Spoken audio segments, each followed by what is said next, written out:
Muchas gracias, muy buenas tardes para todos. En esta ocasión nos reunimos para tratar temas centrales que consideramos de interés actual para el desarrollo de los negocios industriales y de servicios en un contexto post-pandemia y con nuevas realidades coyunturales que han surgido en un marco de nuevas tecnologías y la adaptación de una nueva legislación a este mundo cambiante.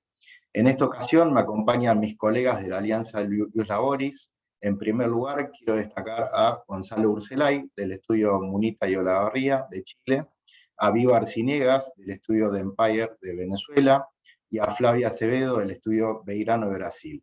Finalmente, quien les habla, Pablo Buraco, del estudio Funes de Rioja y Asociados, de Argentina.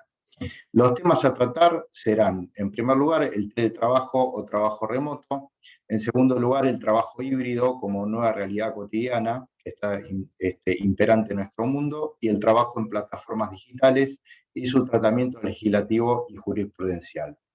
Las nuevas metodologías de trabajo, las herramientas informáticas y la adaptación de un mundo en constante evolución hacia nuevas formas de trabajo han creado la necesidad y la oportunidad de imponer a veces una legislación y en una jurisprudencia pétrea una necesaria adaptación. En este sentido, se ha evidenciado la importancia de mantener una legislación moderna, ágil y dinámica que responda a esta necesidad y el consenso entre los actores sociales involucrados, como son los sindicatos, el gobierno y las empresas. Como empresarios y empleadores, es necesario comprender las tendencias del nuevo giro de los negocios para compatibilizar las gestiones de los recursos humanos, el cumplimiento de las leyes locales y la efectiva implementación de una productividad que permita diferenciar con valor agregado a las empresas. El éxito de esta gestión permitirá poder valorar a la empresa en una visión de responsabilidad social empresaria y la buscada baja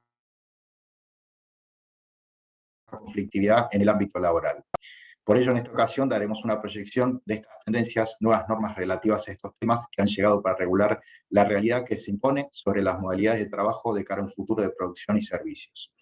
Entonces comenzamos ya, en primer lugar, con lo que es el teletrabajo, trabajo remoto en la Argentina y su tratamiento local. En Argentina y en nuestro país, la pandemia impuso una modalidad que, si bien se venía realizando desde antes de la pandemia, cuál era el trabajo remoto teletrabajo, la pandemia lo hizo más evidente y impuso al gobierno una necesidad de regular este teletrabajo en donde no existía una ley previa a la pandemia relativa a este tema. Por eso, en julio del 2020, el gobierno sancionó la ley 27.555, que es la ley de teletrabajo, que posteriormente fue reglamentada en enero del 2021 y cuya vigencia comenzó en abril del 2021. La vigencia del teletrabajo se retrasó prácticamente por una cuestión de que previo a la sanción de esta ley hubo muchos proyectos, distintos sectores propusieron al Congreso Nacional distintos proyectos en los cuales terminó saliendo esta ley en donde había que adaptar ciertas cuestiones a la realidad, primero pandémica y después post-pandémica. Finalmente se sancionó esta ley y regula muchos aspectos de lo que es el teletrabajo, y reitero, con circunstancias que antes no estaban reguladas o no había una ley uniforme con respecto a este tema. Esta ley, en primer lugar, lo que hace es incorporar un artículo en la ley de contrato de trabajo y define el teletrabajo como la realización de actos, ejecución de obras o prestación de servicios que sea efectuada total o parcialmente en el domicilio de la persona que trabaja o en lugares distintos al establecimiento o en los establecimientos del empleador mediante la utilización de tecnologías de la información y comunicación. Como verán, es una definición bastante simple, pero básicamente lo que resume es la realización de actos mediante las herramientas informáticas o medios de comunicación fuera de lo que es el establecimiento del lugar de trabajo habitual de la persona. También, asimismo, la ley lo que aclara es que no va a ser aplicable cuando la prestación laboral se lleva a cabo en establecimientos, dependencias o sucursales de los clientes a quienes el empleador preste servicios de manera continuada o regular, o en los casos en los cuales la labor se realiza en forma esporádica u ocasional en el domicilio de la persona que trabaja. por expreso pedido o por alguna circunstancia excepcional. ¿Qué significa esto? Que cuando una empresa destina su personal a los clientes a los cuales les debe prestar servicios, aunque sea de manera remota, no aplica la ley de teletrabajo, o, en segundo lugar, hace la salvedad si este teletrabajo se realiza en forma esporádica u ocasional por circunstancias muy puntuales y que obviamente depende de la subjetividad, de la regularidad de esta prestación esporádica u ocasional. Asimismo, la ley continúa diciendo, en cuanto a jornadas del teletrabajo, que tiene que ser pactada por escrito, que se impide la conexión fuera de esta jornada de trabajo. Esto es algo muy importante para recalcar, porque muchas empresas toman por sentado, por tener a su personal previo a la pandemia, de tenerlas como teletrabajo, que continúan bajo esta modalidad y que no convienen por escrito una jornada de trabajo. ¿Para qué se hace esto? Justamente para lo que dice la ley, de impedir la conexión fuera del horario de trabajo. Y también tiene una previsión de las personas que tienen tareas de cuidado. Y hay tres posibilidades en donde puede haber una tarea de cuidado, que son las personas que tienen cuidado de personas menores de 13 años, personas con discapacidad o adultos mayores que convivan con el empleado y que requieran asistencia específica. En estos casos, estas personas que tienen tareas de cuidado tienen derecho a horarios compatibles con la tarea de cuidado a su cargo y a interrumpir la jornada. Y la ley aclara expresamente que cualquier acto, conducta, decisión, represalia o obstaculización proveniente del empleador que lesione estos derechos se presumirá discriminatorio. Es decir, el espíritu de la ley lo que hace es proteger fuertemente los derechos del empleado en lo que es, ya vamos a ver un poco más adelante, lo que es la intimidad, la privacidad y sobre todo lo que es estas tareas de cuidado de estos tres supuestos. Después, la ley lo que establece es que la persona tiene el derecho a interrumpir la tarea por estas tareas de cuidado y que lo debe comunicar en forma virtual y con precisión el momento en que comienza la inactividad y cuando ésta finaliza. En los casos en que las tareas de cuidado no permitan cumplir con la jornada legal o convencional, esta persona puede acordar la reducción de acuerdo a las condiciones que se establezcan en la convención colectiva. Muchos de estos artículos que están en la ley del trabajo, la ley lo delega a la convención colectiva para regular lo que es la reducción de la jornada, en su caso para las tareas de cuidado, y que, reitero, también debe ser comunicada fehacientemente en cuando comienza y cuando finaliza esta tarea de cuidado. Luego, la ley lo que establece es que este cambio al teletrabajo debe ser voluntario por parte del empleado, no puede ser forzoso, y así establece que el traslado de quien trabaja en una posición presencial a la modalidad de trabajo, salvo caso de fuerza mayor, debe ser voluntario y también presentado por escrito. Con lo cual, en lo que vemos de la ley, que ya establece dos requisitos para establecer por escrito en lo que refiere la voluntariedad, el horario y la voluntariedad. Y en cuanto a la reversibilidad, el consentimiento tiene que ser presentado por la persona que trabaja en una posición presencial para pasar a la modalidad de teletrabajo. Y puede ser revocado en el momento de la relación laboral. Y en ese caso que el empleado decida revocar esta posición de teletrabajo, lo tiene que comunicar fehacientemente y el empleador le debe otorgar tareas en el establecimiento en el cual prestaba tareas anteriormente. Y si no se puede, el más cercano al domicilio del dependiente en el cual puedan ser prestadas las tareas. De todas maneras, la ley hace una salvedad de lo que es, salvo motivo fundado que resulte imposible la satisfacción de tal deber. En estos casos hemos tenido muchos ejemplos de empresas que con la pandemia han cerrado oficinas, han pasado a su nómina a teletrabajo y en el momento de la reversibilidad no han podido otorgar tareas presenciales porque no tenían oficinas, con lo cual esto sería una salvedad. Bueno, finalmente la ley lo que establece son elementos de trabajo que se debe otorgar como equipamiento de hardware y software. El empleado es responsable por el correcto uso y mantenimiento de estas herramientas y el empleador debe otorgarle el reemplazo en caso de rotura, desgaste o desperfectos. También hay un supuesto de compensación de gastos en que la persona que trabaja en teletrabajo necesita o se le debe compensar mayores gastos de conectividad y o el consumo de servicios que debe afrontar. Y esta compensación también la ley la delega en los convenios colectivos de trabajo, que no se considera remunerativo y en consecuencia no integra la base retributiva para el cómputo de ningún rubro emergente del contrato de trabajo ni contribuciones sindicales o de la seguridad social. Y en estos casos, de vuelta, la ley lo delega a la convención colectiva. Y aclara que la compensación de gastos, aún sin comprobantes, no se va a considerar remunerativa. Esto es porque había mucha discusión el tratamiento que iba a tener esta compensación de gastos. Bueno, le paso la palabra a Viva para que exponga en Venezuela el tema del teletrabajo. Gracias, Pablo, por tan detallada exposición. Y lamentablemente, en contraste con tu detallada exposición, nos vamos a trasladar a Venezuela, donde, a diferencia de Argentina y otras legislaciones que hemos visto, otras jurisdicciones que hemos visto de Sudamérica y Europa, Venezuela no tiene una regulación específica del teletrabajo, ¿no? Desafortunadamente. Entonces, esto que comentaba Pablo en su introducción de la búsqueda de una legislación ágil y moderna, lamentablemente en Venezuela eso no se ha verificado, ¿no? Entonces, nosotros tenemos, igual que otras jurisdicciones, el teletrabajo se vio repotenciado como forma de trabajo a raíz de la pandemia, ¿no?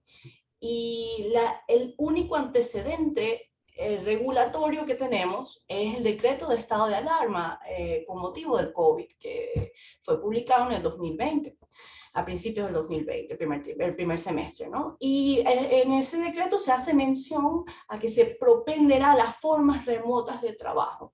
Y aquí es donde vemos por primera vez que se habla de formas remotas de trabajo y se menciona de forma tangencial al teletrabajo, ¿no? También lo vemos en las normas sanitarias que salieron posterior al decreto de alarma, de estado de alarma en Venezuela, y en esas normas sanitarias también se decía que en pro de resguardo de la salud de los trabajadores se debe favorecer estas formas remotas de trabajo como el teletrabajo.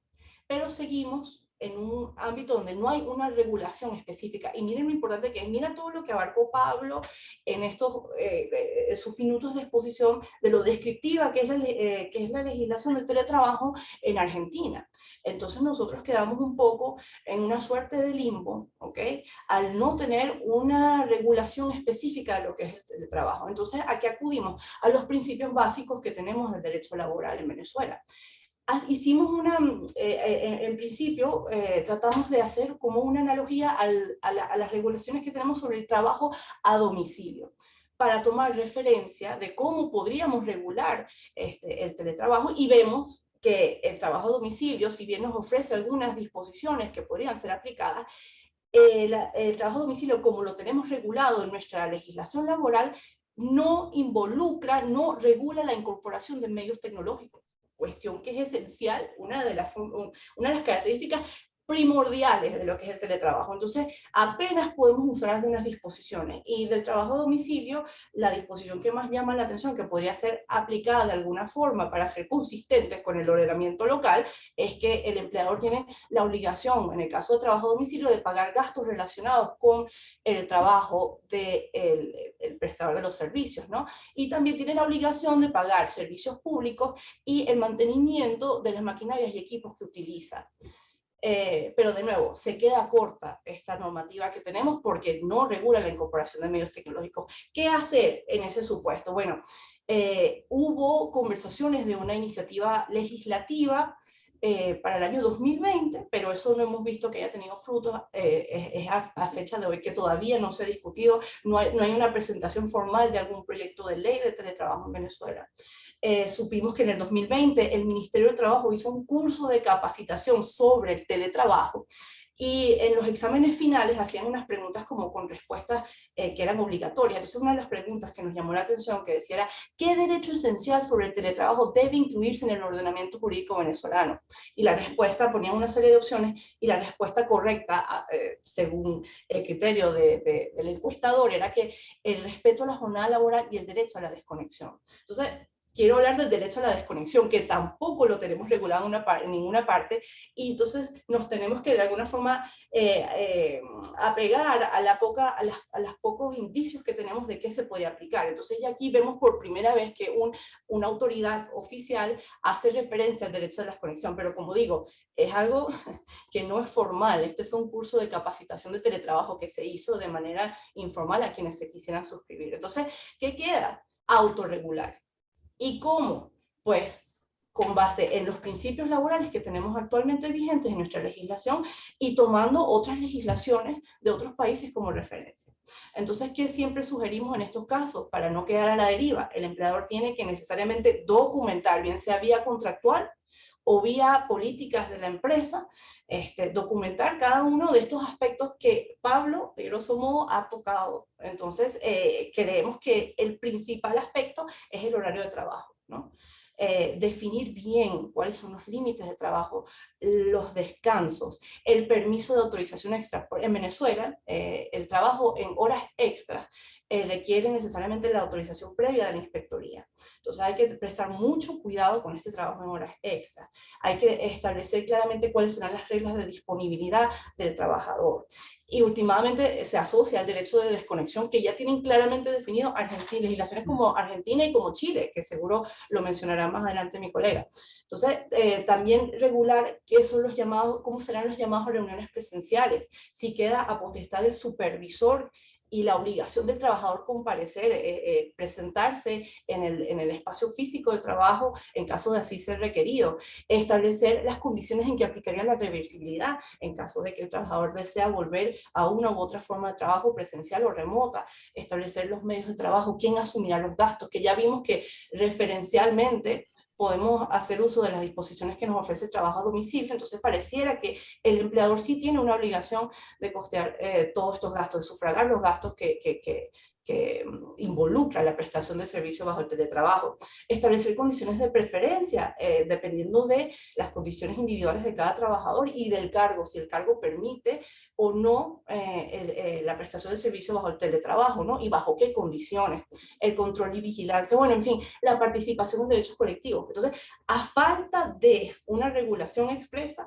nos queda autorregular por escrito. Queremos nosotros, que es muy importante, las condiciones que regirán esta forma de trabajo, de suerte que puede parecer como un dibujo libre, ¿no? Digamos, quizás puede ser una ventaja el hecho de que las partes tienen cierta libertad o flexibilidad, siempre, digamos, dentro de los principios básicos del derecho laboral, pues de regular cómo se va a manejar la relación. Y por último, también importantísimo el tema de la capacitación y el tema, por supuesto, de la seguridad y salud laboral, de la cual el patrono no está exento, ¿no? Bueno, esos son mis razonamientos iniciales. Bueno, muchas gracias, Viva, muy interesante tu exposición y coincido a veces que también a falta de regulación por ahí en lo que es el cuidado del derecho laboral, realizar por escrito los derechos y obligaciones de cada parte resulta muy útil y hasta por ahí a falta de ley permite la flexibilidad de poder regularlo, con el orden público siempre de por medio, ¿no? Pero bueno, le cedo la palabra a Gonzalo para que exponga su tema de teletrabajo. Gracias, Pablo, y gracias, Viva, también. Muy buenas tardes a todos. Bueno, en Chile, a raíz de la pandemia, en el mes de marzo del año 2022, se publicó la ley de teletrabajo, la cual, si bien por el contexto en cual fue publicada, en un contexto de emergencia o urgencia, evidentemente aún puede ser muy perfectible, regula los aspectos básicos, los aspectos más importantes de la relación laboral a través de medios remotos del teletrabajo. Señala que el lugar donde se debe prestar los servicios en teletrabajo, bueno, pueden ser acordados por las partes y en la medida que la naturaleza de las funciones lo permita, puede ser elegido libremente por el trabajador. Ahora bien, señala expresamente la ley, y así también lo ha señalado la Dirección del Trabajo chilena, que no es teletrabajo aquel que se desempeña en un lugar designado por el empleador. Si es que es designado exclusivamente por el empleador, entonces no estamos frente a un teletrabajo, y esto es importante a la luz de dictámenes recientes de la Dirección del Trabajo. Respecto a la oportunidad, bueno, evidentemente puede ser pactado al inicio de la relación laboral o durante la vigencia de esta. La distinción importa por el concepto de reversibilidad, al cual Pablo también aludía en la ley argentina. La reversibilidad es el momento y la forma en que alguna de las partes puede poner término a esta modalidad de teletrabajo. Si el teletrabajo se pactó al inicio de la relación laboral, bueno, entonces la reversibilidad debe ser por común acuerdo entre ambas partes. Y si es que se pactó al inicio durante la vigencia de la relación laboral, la reversibilidad puede ser decidida unilateralmente por cualquiera de las partes, avisando a la contraparte con un aviso de 30 días. Respecto a las modalidades de la jornada, bueno, es una distribución libre por parte del trabajador en los horarios que más se adapten a sus necesidades, siempre y cuando se respeten los límites legales en cuanto a la jornada diaria y a la jornada semanal, y respetando también el derecho a desconexión, que también veo que Viva y Pablo también se referían al derecho a desconexión, que es el lapso de tiempo en que el trabajador no está obligado a responder a su empleador respecto a los requerimientos u órdenes de este, y debe ser un lapso de al menos 12 horas corridas en un periodo de 24 horas.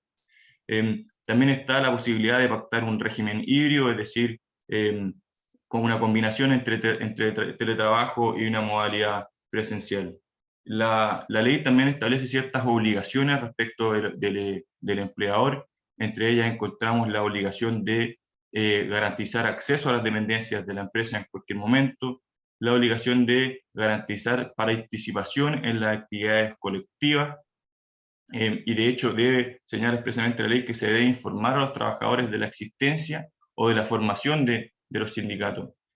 También señala que se debe capacitar e informar de los riesgos laborales. En este punto incluso la Dirección del Trabajo tiene facultades para fiscalizar en el puesto de trabajo, es decir, en el hogar del trabajador, si es que el trabajador obviamente lo permite, si es que se cumplen los requisitos mínimos y las condiciones laborales. En cuanto a los costos de operación, los costos por los equipos que puede implicar la implementación del teletrabajo, bueno, este debe ser por cuenta del empleador. En Chile esto se ha solucionado a través de una asignación de teletrabajo. Y encontramos también, además, un teletrabajo obligatorio bajo ciertas circunstancias, en este estado especial de emergencia sanitaria, al cual me podría referir también cuando hablemos de los regímenes híbridos de esta nueva forma de trabajar. Y para finalizar, me parece que un desafío de esta ley es qué pasa con el teletrabajo transfronterizo, es decir, qué pasa con los trabajadores que se desempeñan trabajando en forma remota desde el extranjero. ¿Cuál es la ley que les es aplicable? Eso es un tema que al menos en Chile no está aún resuelto del todo. Bueno, muchas gracias, Gonzalo. Muy completa tu exposición, y por lo que vemos hay muchas similitudes en la región en lo que se refiere a lo que es desconexión, protección de intimidad, el derecho al acceso a los derechos sindicales y muchas otras cosas que también vemos en común.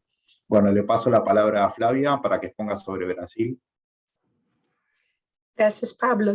Buenos días a todos y muchas gracias a vosotros también por la oportunidad que siempre escuchar un poco de cómo aún estemos tan cerca en cada uno de nuestros países tenemos una regulación bastante diferente. Yo diría que en Brasil estamos entre medias, porque por aquí tenemos una ley que se ha publicado en 2017 que trataba del teletrabajo o trabajo remoto. Lo que pasaba es que la ley era muy básica.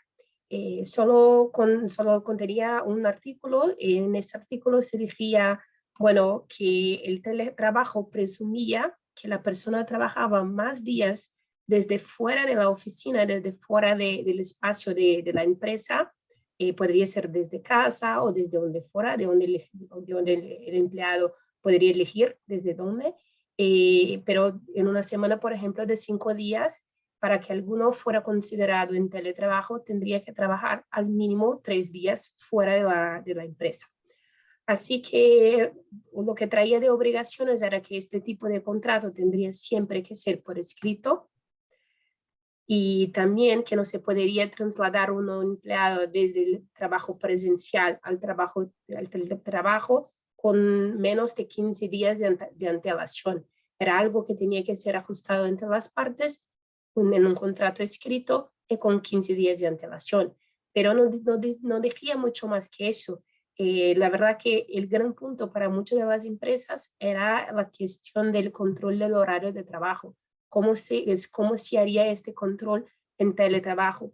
En esto sí, la ley ha dicho claramente que aquellos que estaban en teletrabajo no tendrían el control.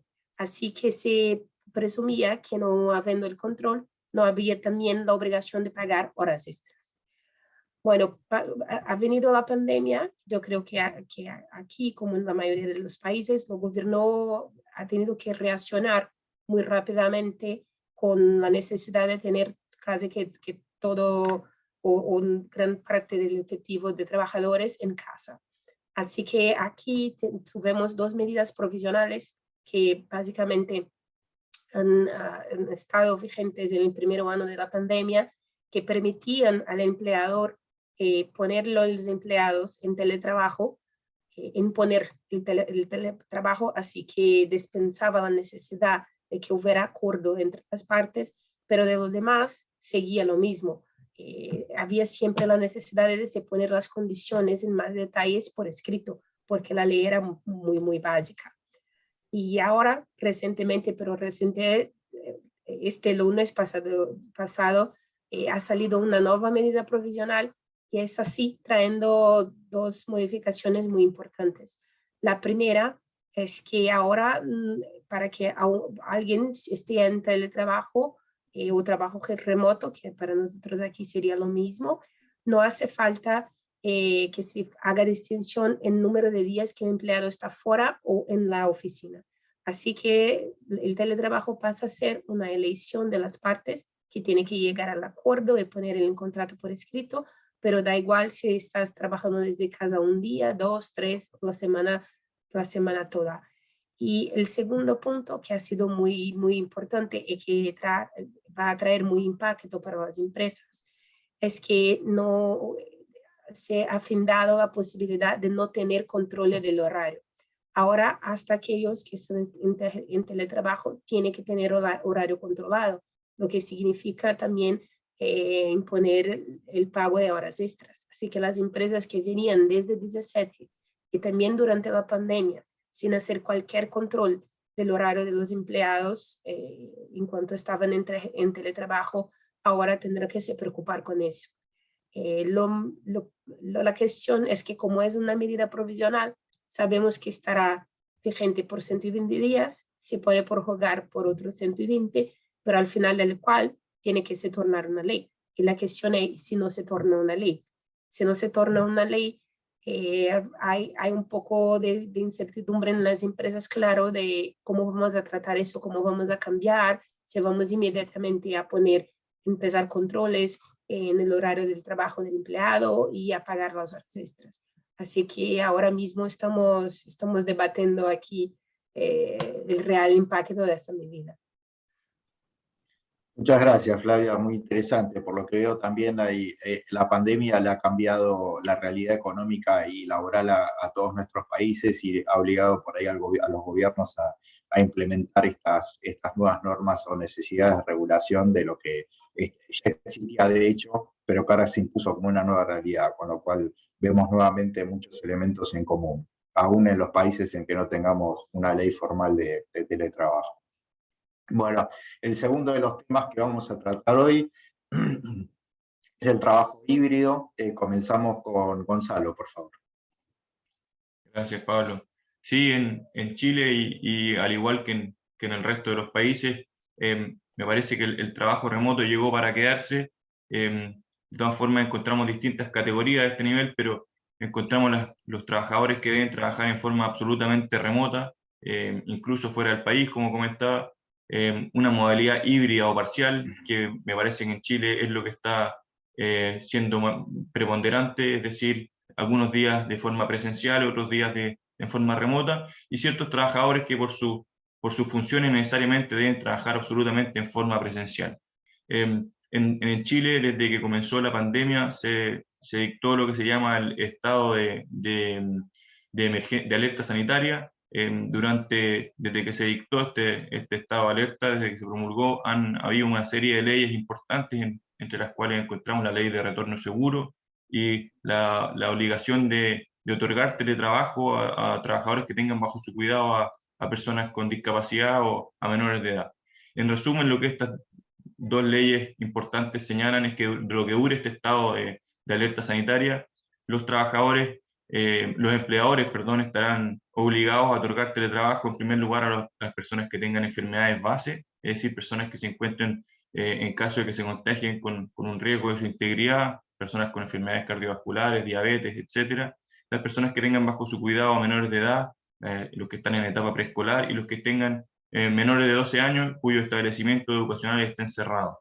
Asimismo, también tendrán obligación de otorgar teletrabajo a las personas que tengan bajo su cuidado, personas con discapacidad y a personas mayores de edad.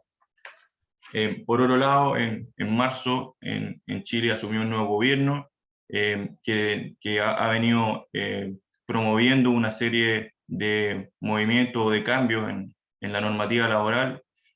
Principalmente han promovido y señalan que se promoverá durante este gobierno una rebaja en la jornada semanal. Actualmente en Chile tenemos una jornada semanal de 45 horas y se pretende rebajar a un máximo de 40 horas semanales.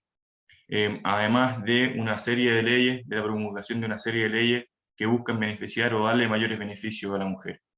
Y por último, en Chile el proceso de vacunación ha estado bastante avanzado, la mayoría de la población cuenta con su esquema de vacunación completo, y lo que suele preguntarse por parte de los empleadores o el problema que más surge es ¿qué pasa con los trabajadores que no están vacunados? ¿Se puede obligar a algún trabajador a vacunarse? Y la respuesta en Chile es un simple no, no se puede obligar a la vacunación. Me parece que esos son los principales movimientos, principales cambios que hemos visto en el último tiempo a raíz de la pandemia y que han modificado la forma de trabajar en Chile. Muchas gracias, Gonzalo. Bueno, muy relacionado también con lo que es el teletrabajo, ¿no? El trabajo híbrido. Bueno, continuamos con Flavia en el trabajo híbrido. Bueno, Pablo, aquí en Brasil yo creo que también lo que tenemos es que el trabajo híbrido ha sido la primera opción, yo creo que para mayor parte de las empresas. Así que como la ley, lo que tenemos es el trabajo presencial o el teletrabajo, no tenemos nada específico con relación al trabajo híbrido. Lo que tenemos, por eso es la recomendación siempre de tenerlo por escrito, así que se puede tener lo que fuera acordado con el empleado a respecto del trabajo híbrido en un contrato, o lo que muchas empresas están haciendo, que yo creo que es más eficiente, es ponerlo en una política. Así que los contratos siguen lo mismo que desde siempre, que son presenciales, pero con una política que permita al empleado trabajar desde casa en un otro momento. Y así se formaliza lo que se espera, especialmente de las cuestiones que son más sensibles aquí para nosotros en Brasil, que el control del horario de trabajo, el pago de horas extras y la parte también de la salud y seguridad. Tenemos muchas normas de ergonomía y el acompañamiento de la salud del empleado, que claro que cuando se trabaja desde casa, por ejemplo, hay una preocupación mayor en proveer al empleado un entrenamiento para que sepa cómo desde la posición donde debe estar, cómo sentarse, el local apropiado y cosas así. Así que lo más importante para el trabajo híbrido, yo creo que es tenerlo por escrito, cuáles son las condiciones, y si no se va a hacer de forma individual, yo creo que con una política se puede mejorar eso. Muchas gracias, Flavio. Sí, coincido totalmente en que lo que está escrito justamente es lo que regula los derechos y obligaciones de las partes, con lo cual en Argentina, particularmente comienzo a hablar del trabajo híbrido en Argentina, ocurre exactamente lo mismo. Digamos, hay que establecer, en caso del que sea un trabajo híbrido, los días y la jornada por escrito en que se va a desempeñar como teletrabajo. Y en esto, también linkeando el tema del trabajo híbrido con el teletrabajo, esta ley de teletrabajo aplica aún en el caso del trabajo híbrido, no necesariamente aunque sea completamente de teletrabajo, sino aunque sea uno de los días de la semana, también aplica sus disposiciones.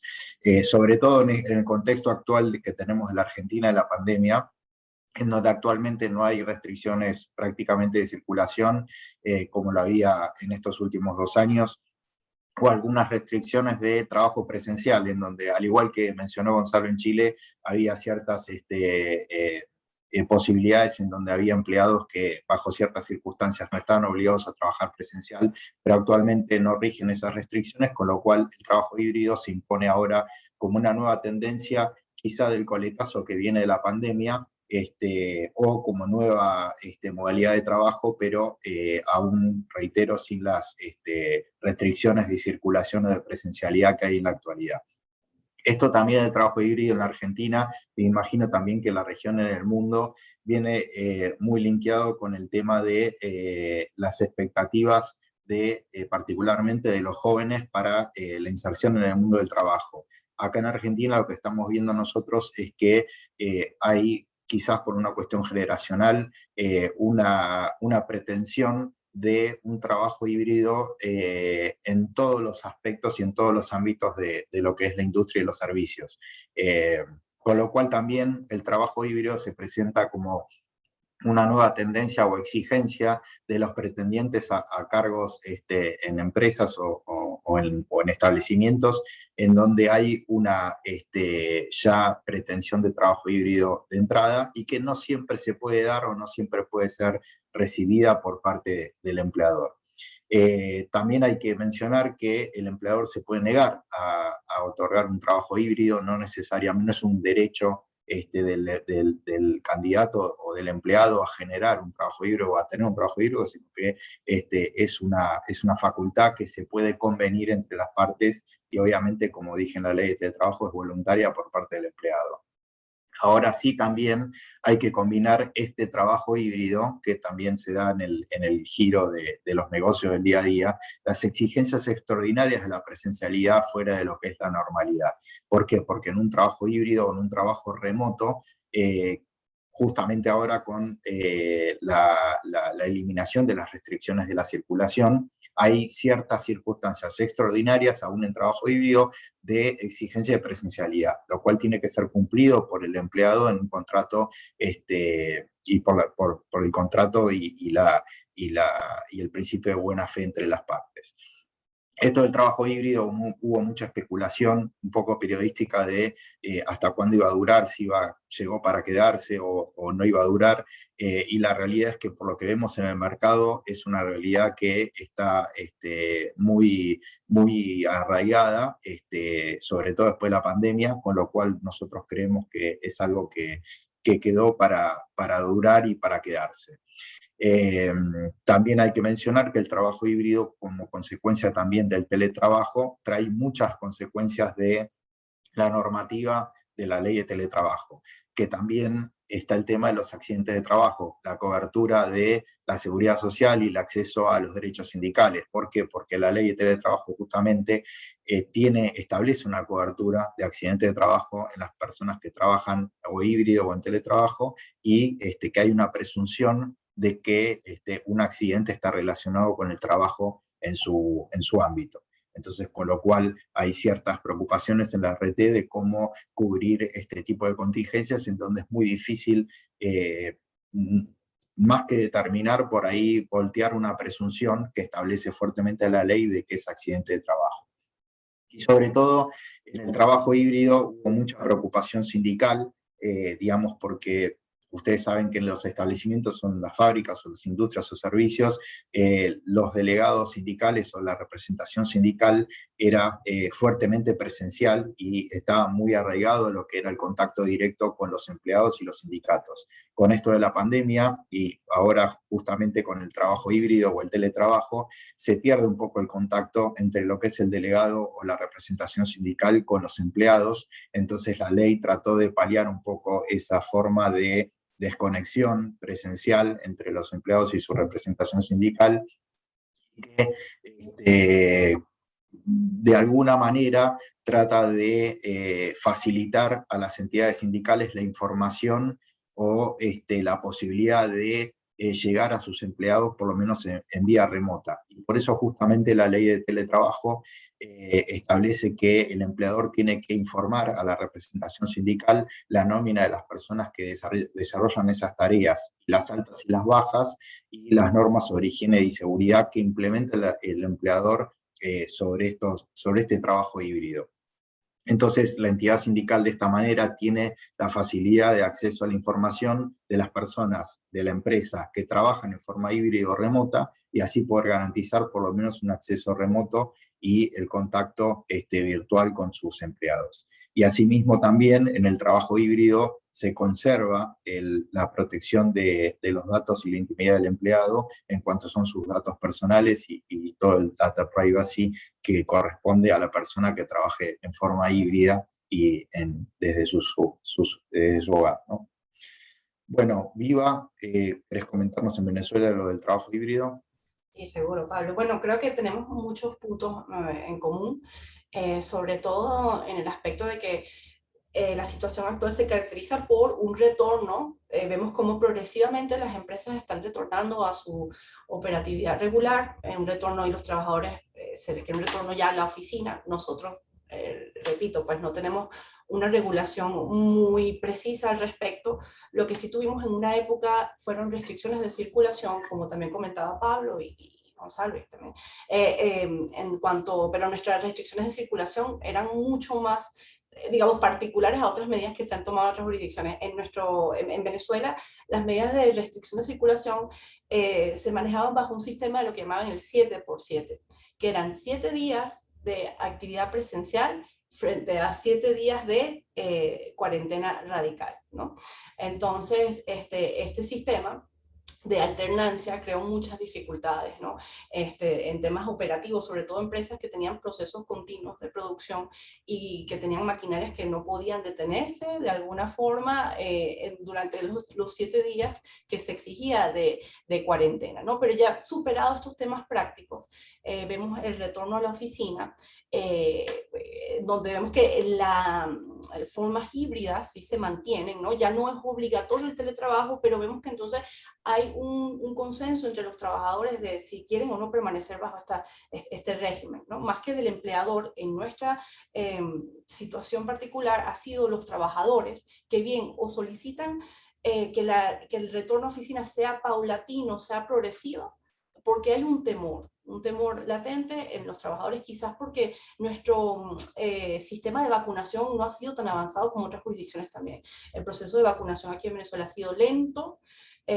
Afortunadamente hemos logrado ya avances, pero hemos tardado mucho más que otras jurisdicciones en lograr una vacunación masiva, ¿no? Entonces el retorno ha sido muy gradual y, de nuevo, a solicitud de los propios trabajadores que tienen preocupaciones por su seguridad y salud, pues. Entonces hemos visto que las empresas han optado por sistemas todavía de rotación de personal. Hay una empresa que tiene un sistema que llama el sistema semáforo, en donde ha distinguido, bueno, los que son rojos, digamos, amarillos y verdes. Los que son rojos son aquellos cuyo cargo es imprescindible que sea presencial y no pueden ausentarse, y se alternan entre los verdes y los amarillos de atender o no las actividades. Entonces yo creo que también pasa por hacer un estudio de la situación organizacional para atender a criterios de esta forma de vida favorece mi productividad, cómo me ha ido con el teletrabajo en términos de productividad. El empleador creo que tiene que cuestionarse eso y también atender a las preferencias de los trabajadores.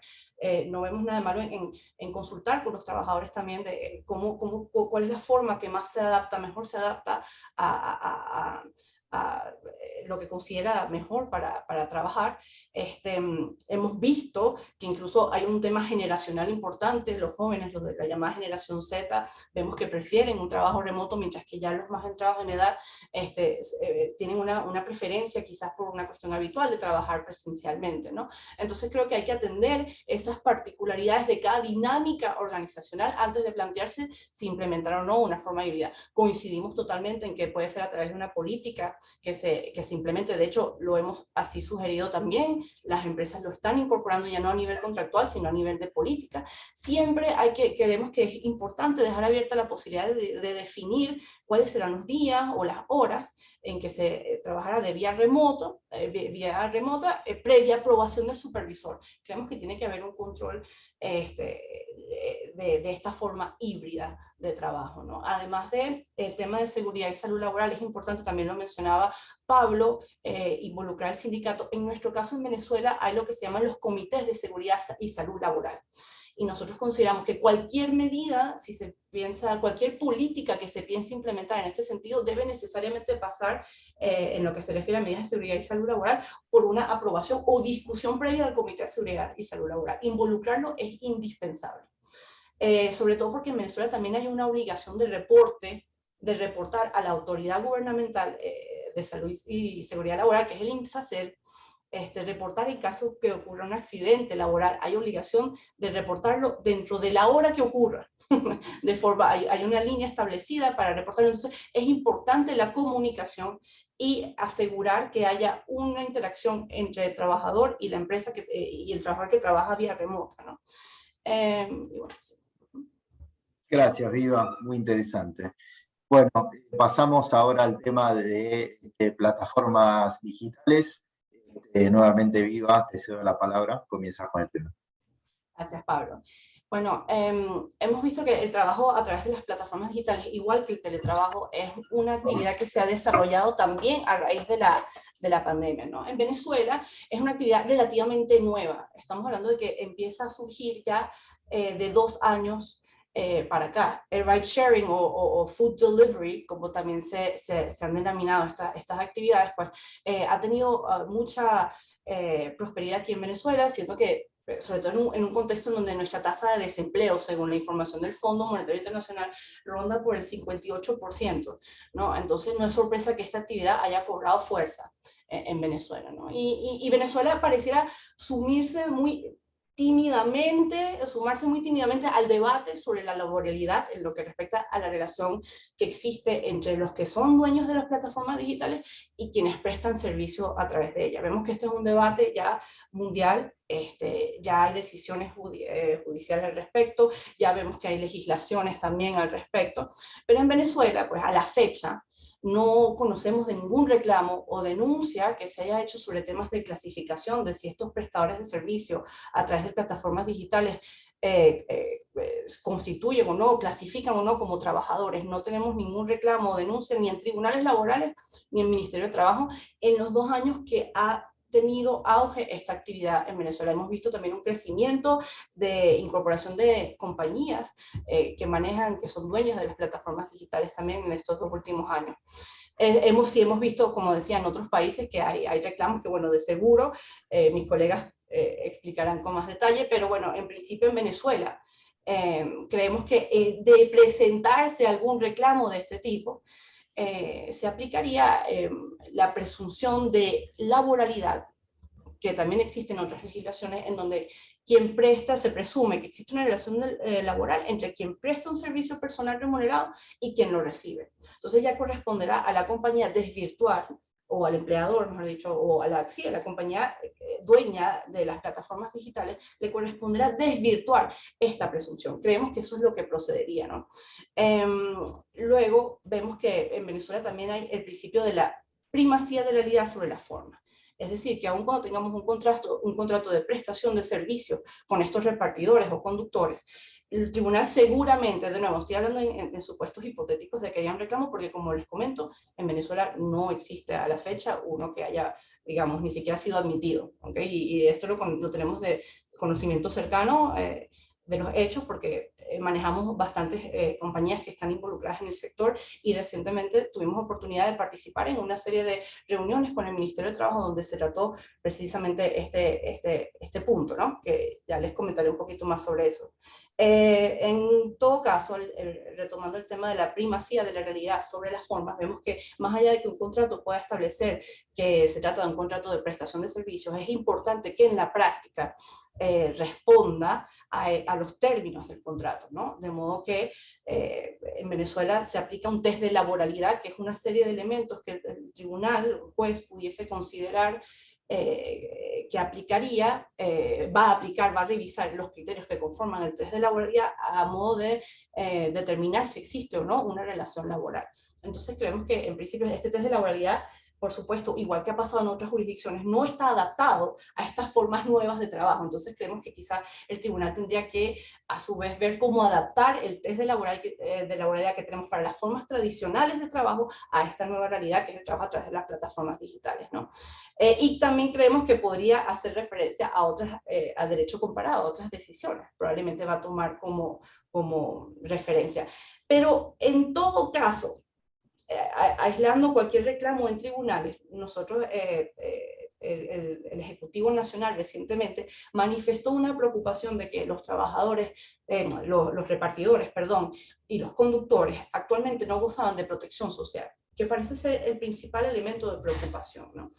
Y a raíz de esta preocupación se generó una serie de reuniones con el Ministerio de Trabajo y nosotros pudimos observar que no hay una postura contundente para definirlos que nos indique que hay la intención de precisarlos como trabajadores, ¿okay? Sino que más bien vemos una actitud muy neutra. Y hay una tendencia a calificarlos como trabajadores independientes. Lo que se busca es asegurar que tengan una protección social y esto viene dado por la inscripción de estos trabajadores independientes, ya no trabajadores bajo subordinación, en el seguro social local de venezolano, ¿no? Entonces esa parecía la preocupación y también la preocupación de si ellos contaban o no con un seguro, ¿okay? Que cubriese cualquier accidente que pudiesen sufrir, etcétera, etcétera. Entonces, lo que percibimos en estas reuniones es que la intención era garantizar un mínimo de condiciones de seguridad social para los repartidores y los conductores. Entonces el debate todavía parece que no se ha terminado de abrir. También hay otra realidad, que es que en Venezuela entre un 30 y 40% de los repartidores y conductores tienen esta actividad como segunda fuente de ingreso. Vemos que estos otros trabajadores tienen otros trabajos alternos. Entonces, digamos que los niveles de litigiosidad, pareciera que eso influye, este porcentaje influye en eso, en que no haya hasta ahorita un reclamo presentado o denuncia. Muchas gracias, Vida. Muchas similitudes con nuestro país, por lo que veo, y debe ser también igual en la región. Flavia, ¿continúas con este tema? Sí, Pablo. Sí, aquí en Brasil lo mismo. Yo creo que es lo que va a pasar en casi que todas las jurisdicciones, es que, claro, la ley no consigue acompañar la evolución de las relaciones laborales. Y aquí en Brasil también tuvimos en los últimos años un aumento muy, muy grande de la cantidad de plataformas digitales. Son muy populares aquí en Brasil y consecuentemente del número de trabajadores dedicados a estas actividades. Y aquí no tenemos ley y la preocupación mayor que hay, claro, está en que estos trabajadores no estén protegidos ni por la legislación y tampoco por la seguridad social, porque aquí en Brasil en principio ellos serían clasificados como trabajadores autónomos, pero para que un autónomo tenga protección de la seguridad social, que es la protección mínima, cuando haya un accidente, por ejemplo, o cuando uno se queda enfermo, para eso hay necesidad que esta persona se registre en la seguridad social como un autónomo y haga un pago mensual. Si no hay este pago, si no hay este registro, lo que pasa es que hoy tenemos una cantidad de trabajadores totalmente desprotegidos. Y lo que tenemos, la tendencia que se percibe aquí, que diferente de Venezuela, aquí tenemos como millares de reclamos, muchos juicios ya empezados y que han llegado hasta el Tribunal Superior Laboral. la tendencia del tribunal es decir que no hay relación laboral, que no son empleados, que son trabajadores autónomos. Pero aún que las decisiones sigan en este sentido, porque no ven que estos trabajadores tengan lo mismo nivel de control, pero al revés, que estos trabajadores tienen alguna independencia de horario, de decidir si quieren o no asumir una tarea, así que no sería el mismo que un empleado, más sí lo que un trabajador autónomo. Pero hay aún una preocupación de, bueno, si son autónomos, cómo garantizar el mínimo de protección. Así que con la cantidad de juicios que ya tenemos, lo que hacemos hoy es acompañar a ver al final cuál será la posición del Tribunal Superior de Brasil, no solo de la justicia laboral, pero lo que está arriba de eso, que sería el Supreme Court, y a ver qué tal se va a posicionar sobre el tema. Muchas gracias, Flavia. Le cedo la palabra a Gonzalo de Chile. Gracias, Pablo. Bueno, en Chile, desde hace 2 semanas aproximadamente, se publicó una ley que regula la relación de los trabajadores con las plataformas digitales. A grandes rasgos, en lo medular señala que se distingue entre trabajadores dependientes e independientes, lo que los distingue es si existe o no relación de dependencia y subordinación. Regula la jornada, establece que el empleador debe establecer a su costo un mecanismo que distinga entre jornada activa y pasiva. Respecto de las remuneraciones, señala que la remuneración debe señalarse en la liquidación de remuneración, digo, la forma de cálculo de esta remuneración, cuál fue cada una de las operaciones que realizó el trabajador de plataforma. Señala que la remuneración no puede ser menor que el ingreso mínimo mensual incrementado en un 20%, y señala que las formas para calcular esta remuneración puede ser por semana, por día, incluso por servicio prestado, siempre y cuando se dé correcta información al trabajador de la forma de cálculo de su remuneración. Respecto a los independientes, señala que se deben celebrar contratos de prestación de servicios y regula la forma en que acceden a las prestaciones o a la cobertura social. En normas comunes a tanto a dependientes e independientes, señala que tienen derecho a participar de actividades sindicales, tienen derecho a constituir sindicatos sin autorización previa, y además regula otros elementos como la transparencia, la prohibición de discriminar, obligación del empleador de capacitar y la obligación también de otorgar elementos de seguridad. A grandes rasgos, esa es la ley que se acaba de publicar y que viene a regular esta zona gris en que está únicamente regulada o a través de dictámenes o de jurisprudencia bastante contradictoria. Muchas gracias, Gonzalo. Bueno, acá en Argentina no tenemos particularmente una ley que regule este tema, sin embargo, han habido varios intentos o proyectos que no han salido sancionados. Lo que sí tenemos es una protección en la Ley de Contrato de Trabajo que establece una presunción, al igual que en Venezuela, y que establece que el hecho de la prestación de servicios hace presumir la existencia de un contrato de trabajo, aún aunque no esté por escrito y aún aunque no esté formalizado, salvo que se desvirtúe esta presunción, obviamente. Y agrega a la ley que esta presunción opera igualmente aun cuando se utilicen figuras no laborales para caracterizar el contrato y en tanto que por las circunstancias no se ha dado calificar de empresario a quien presta el servicio.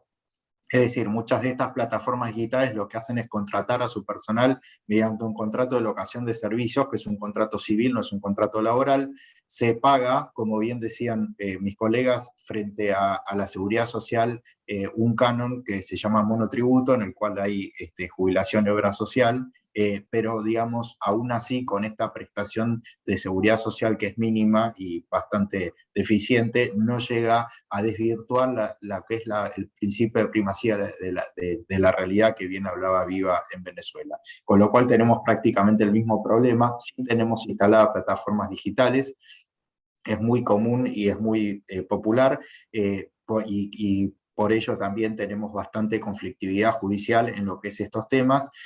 No tenemos todavía un fallo de un tribunal supremo, sí han habido fallos de distintos tribunales inferiores, y la jurisprudencia en este país ha sido proclive a otorgar la presunción de un contrato de trabajo justamente por la aplicación de esta norma que les mencionaba.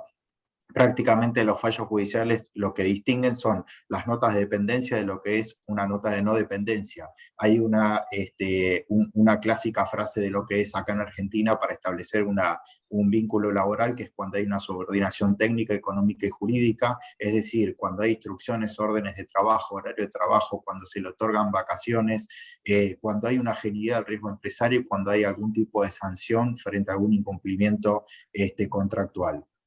En estas notas de dependencia, que son la subordinación técnica, económica y jurídica, los jueces establecen la nota de tipicidad de lo que es el contrato de trabajo, frente a lo que sería, contrario sensu, el libre uso horario de cada repartidor o chofer, la posibilidad de reasignar algunos pedidos que pueden tener los repartidores, el monto que se abona en función de la actividad que se realiza y no por un horario de trabajo, la falta de órdenes o sanciones disciplinarias y una estructura empresarial propia con riesgo empresarial de negocio.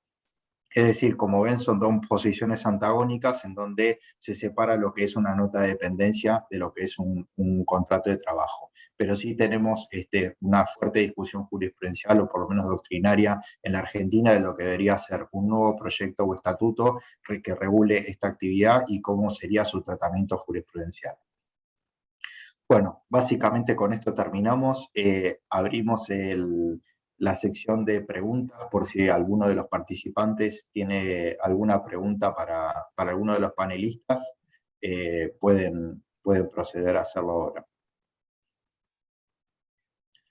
Por lo pronto, si no hay preguntas,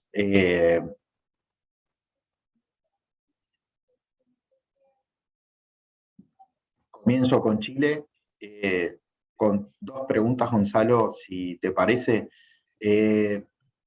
Primera pregunta sería, ¿hasta cuándo dura en Chile la obligación de los empleadores de otorgar teletrabajo? Y la segunda es si en Chile los trabajadores de plataformas digitales pueden constituir sindicatos.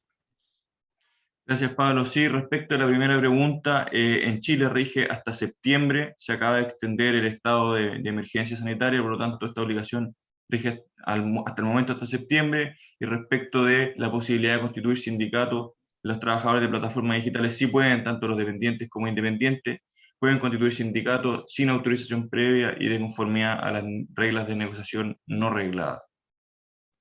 Gracias. Flavia, un par de preguntas. ¿Cuál es la mejor manera de adoptar cuando hay un cambio en el contrato de trabajo, un régimen híbrido, y es necesario el consentimiento del empleado? Y segunda pregunta, si en Brasil está vigente la cobertura de accidentes de trabajo en la modalidad de trabajo remoto. ¿Qué dice la jurisprudencia al respecto? Bueno, Pablo, en relación a la primera parte de la pregunta, sí es necesario ponerse por escrito porque, como yo comentaba, no tenemos una ley específicamente tratando del trabajo híbrido. Así que en esta situación, siempre ponerlo por escrito es lo que va a traer más seguridad para las partes. Y la segunda, yo creo que es sobre la cobertura de los accidentes. La cobertura de accidentes de trabajo, en trabajo remoto. Vale, sí, bueno, la cobertura que hay cubre todo tipo de accidente de trabajo, sin distinción si sería en la empresa o si sería en el trabajo del empleado. La única cosa que se va a discutir es que si hay o no responsabilidad de la parte del empleador, claro, por lo que haya pasado y que si se configura o no como algo de la responsabilidad del empleador. Pero cobertura sí, siempre habrá. Bien. Viva, dos preguntas para ti. A falta de regulación en materia de teletrabajo, ¿cómo se manejarían los riesgos asociados a accidentes laborales y aplicación de medidas de seguridad laboral en Venezuela para trabajadores remotos? Segunda pregunta sería, ¿qué aspectos se debe tener en cuenta al momento de preparar contratos con los prestadores de servicios a través de plataformas digitales? Bueno, sobre la pregunta de los accidentes laborales es muy importante porque eso ha sido también un tema de debate aquí en Venezuela. El empleador en principio tiene la obligación de garantizar un entorno seguro para el trabajador. Eso se dificulta a través de cuando se presta el servicio de vía remota. Entonces, la discusión aquí va en términos de que si el empleador puede o no hacer inspección del lugar de trabajo desde donde va a prestar servicio el teletrabajador. Y pues, frente a la inviolabilidad del hogar, el derecho y inviolabilidad del hogar que tiene el propio trabajador. Entonces, este tema ha sido muy debatido porque ejecutar esta inspección, asegurarse que el entorno de trabajo sea adecuado, pues a veces puede escapar de la mano del empleador. Entonces siempre recomendamos primero, si es posible que el empleador pueda proveer el equipo y las herramientas de trabajo que va a tener este teletrabajador, pues asegurarlo, ¿no? Una silla ergonómica, etcétera, etcétera. Capacitar al trabajador para entender cuáles serían los riesgos propios de la actividad que prestaría vía remota. Mantener la iluminación de la pantalla a cierta tonalidad, mantener la distancia necesaria de la pantalla, etcétera, etcétera, tomar descansos cada cierto tiempo. Importante la capacitación, mantener el contacto con el Comité de Seguridad y Salud Laboral, que haya normativa clara, ¿no?, de las medidas de seguridad y salud laboral que aplicarían para este caso. Y pues últimamente establecer un protocolo de reporte en caso de accidente laboral, porque nuestro concepto de accidente laboral es bastante amplio. Es cualquier accidente, cualquier lesión que pueda ocurrir en el desarrollo de la actividad, ¿no? Entonces esto nos parece muy importante. Y bueno, sobre el tema del contrato con los prestadores de servicio, creo que ustedes abundaron suficientemente en los criterios que tienen que tomarse en cuenta para distanciarlo en la medida de lo posible, no solo en lo que dice el contrato, sino que en la práctica se distancie de cualquier indicio de laboralidad.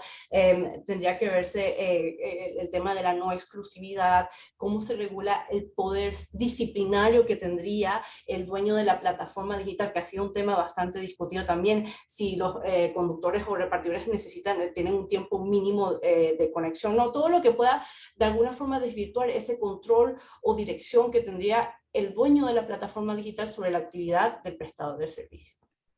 Muchas gracias. Bueno, y finalmente para Argentina, dos preguntas. ¿Cómo armoniza Argentina la ley de teletrabajo con el mantenimiento de ciertas restricciones del trabajo presencial en algunas industrias y servicios? Si es aplicable la ley de teletrabajo en esta circunstancia. La segunda pregunta sería cuál es la tendencia de la jurisprudencia de los tribunales locales con respecto a la contratación de plataformas digitales que se instrumentan como freelancers. Bueno, con respecto a la primera, cuando comenzó la ley de teletrabajo, había una aclaración de lo que era el Ministerio de Trabajo que circunstancialmente no aplicaba a las personas que realizaban teletrabajo por cuestiones de sanidad, cuestiones de lo que era la pandemia o por restricciones de circulación, con lo cual solo aplicaba la ley de teletrabajo para aquellos empleados que efectivamente hicieran ese trabajo remoto como consecuencia de la contratación voluntaria de las partes y no como consecuencia de la pandemia o las restricciones de circulación. Hoy por hoy ya cuando no hay restricciones prácticamente de circulación, las personas que realicen este trabajo remoto les aplica la ley de teletrabajo. Y con respecto a la tendencia de la jurisprudencia en lo que es las plataformas digitales, como les decía, no tenemos aún ningún fallo de un tribunal superior, pero sí de tribunales inferiores, en donde prácticamente con la aplicación de este artículo de la presunción por la primacía de la realidad, se está imperando una tendencia a reconocer a estos freelancers o a estas personas que pagan este monotributo como empleados en relación de dependencia. No obstante lo cual, se están realizando en diferentes niveles apelaciones de distintos grados de instancia judicial y se espera que el tema finalmente llegue a la Corte Suprema de Justicia de la Nación, quien sea en definitiva el que determine qué grado de vinculación o no pueda llegar a tener estas personas con las plataformas digitales. Bueno, con esto terminamos lo de preguntas y respuestas. Espero que haya sido de interés para todos ustedes. Realmente resultó interesante la exposición de los países involucrados para tomar dimensión de la importancia regional de estos temas, que si bien con las realidades económicas propias de cada país, resultan temas comunes en la preocupación laboral de la industria de cada país. Estos temas comunes que cuando son compartidos generan la comparación, coadyuvan a la propuesta de nuevas normativas, jurisprudencia comparada y gestiones empresariales para el desarrollo de la producción de cara al futuro. Seguramente empresas que tengan más de una filial en la región podrán utilizar estas herramientas para la necesaria adaptación y compliance de sus recursos, incrementar así la productividad y la ecuación económica del costo de beneficio. Quedamos en contacto para brindarles lo que necesiten, ampliar o profundizar en esto o en otros temas que les pueda ser de interés. Muchas gracias por su participación y tiempo en este webinar.